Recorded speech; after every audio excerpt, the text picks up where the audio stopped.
Tuesday, September 22. Welcome to CGN News.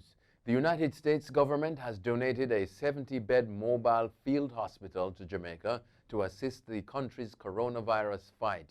The $753,000 facility was transported to Kingston last week by the U.S. Air Force and will be set up in St. Andrew.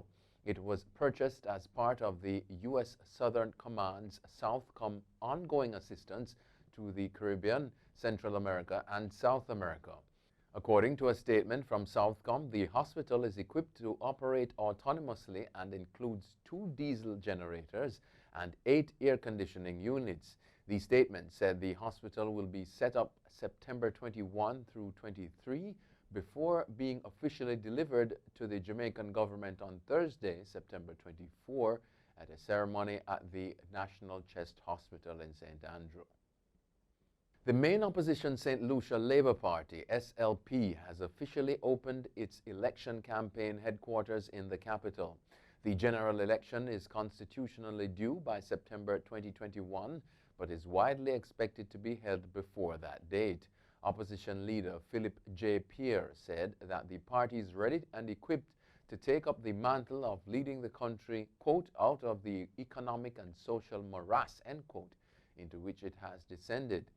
In the June 2016 general election, the United Workers' Party, the UWP, unseated the SLP government headed by then Prime Minister Dr. Kenny Anthony.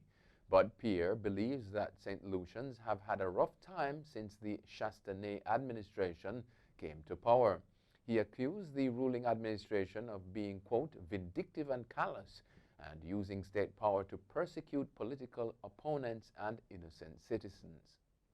Health authorities in Canada are reporting that over the last 2 weeks, several passengers from Jamaica have tested positive for COVID-19 on arrival at Pearson International Airport.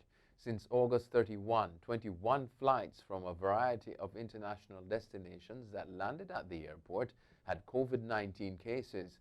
It was reported that infected persons were on Air Canada flights from Kingston on August 31, as well as September 2 and 4. After weeks of mounting pressure, the federal government finally mandated in mid-March that international flights were only permitted to land at 4 airports in Canada. The rule did not apply to flights arriving from the United States, Mexico, or the Caribbean. 10 Nevisians, 3 women and 7 men, were honored for their sterling contributions to the development of Nevis at an award ceremony on September 19, the 37th anniversary of the independence of St. Christopher and Nevis. The ceremony was the only official function in observance of independence. The theme for this year's anniversary was Resilience, Innovation and Security for Independence 2020. During a scaled-down ceremony due to the COVID-19 pandemic, the awardees were presented with inscribed plaques by Hailita Liburd, Deputy Governor General for Nevis. Come Friday, October 2, there will be a sharp increase in the United States immigration fees. Jamaicans who intend to file for their family members or those who plan on applying for their citizenship or apply for a change of status will find that the fees proposed by the Trump administration in governing the services have been drastically increased. United States Citizenship and Immigration Services, USCIS, has proposed hiking fees for green card application, change of status, and citizen naturalization by between 21 and 45%.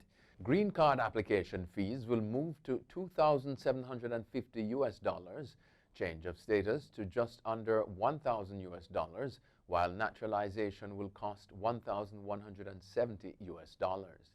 The Trump administration has named 3 cities that could lose federal funding after the White House accused them of tolerating crime. New York City, Portland, and Seattle are on the list of anarchist cities that Trump officials say have failed to stem crime linked to a summer of protests. A statement from the Justice Department on Monday laid out recent crime rates in the cities and how their police responded. Attorney General William Barr in the statement called on the cities to become serious about performing the basic function of government and start protecting their own citizens. The mayors of the cities have promised to sue calling Trump's move a political stunt. The governor of Nigeria's Kaduna State has signed a law saying men convicted of rape will face surgical castration, and anyone raping a child under age 14 will face the death penalty. The governor said the drastic penalties are required to help further protect children from a serious crime. Reported cases of rape in Nigeria have risen dramatically during the months of coronavirus restrictions. Women's groups have called for tougher action against rapists, including the death penalty. Kaduna State's new law is the strictest against rape in Nigeria, Africa's most populous country, according to an Associated Press report. The state's newly amended penal code also says a person convicted of raping someone over age 14 will face life imprisonment. A woman convicted of rape of a child under 14 faces the removal of her fallopian tubes. A man has been arrested in northern India after slashing his pregnant wife's stomach with a sickle, leaving her critically ill and causing the death of their unborn baby boy, police and her relatives said. The woman was in intensive care in a hospital in the capital, New Delhi, following Saturday's attack. Al Jazeera News reports that her brother said the attack took place because the husband wanted to know the baby's gender. The couple already had 5 daughters. Daughters are often seen as a burden in India, with families having to pay dowries when they marry, while sons are prized as breadwinners who inherit property and continue the family name. Abortions of female fetuses have been banned in India, where the preference for boys has led to a dwindling number of girls.